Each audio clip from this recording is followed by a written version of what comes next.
Orang dekat Bupati Nonaktif Mamberamo Tengah Riki Hampagawak diduga mencoba untuk menghalangi penyidikan Komisi Pemberantasan Korupsi.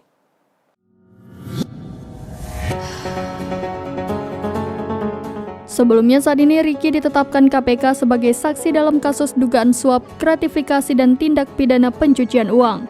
Ali mengungkap upaya yang dilakukan pihak yang dimaksud diantaranya dengan mengkondisikan keterangan saksi-saksi yang dipanggil tim penyidik, termasuk dengan mempengaruhi saksi agar tidak hadir secara patut saat dipanggil oleh tim penyidik.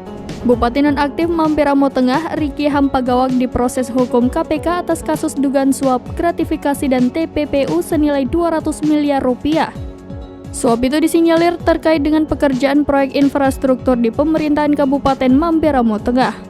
Jusyandra Pribadi Pampang selaku Direktur Utama PT Bumi Abadi Perkasa diduga mendapatkan paket pekerjaan 18 paket dengan total nilai 217,7 miliar rupiah. Simon Pampang selaku Direktur Utama PT Bina Karya atau Komisaris Utama PT Bumi Abadi Perkasa diduga mendapat 6 paket pekerjaan senilai 179,4 miliar rupiah.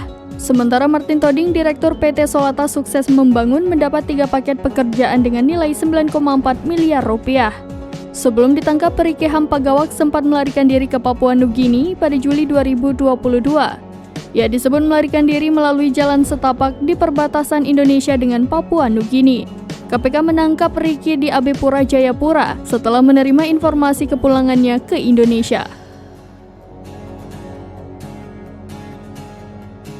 Demikian informasi terkini Syedara Lun. Saksikan terus berita lainnya di kanal YouTube Serambi News, website dan Facebook serambinews.com.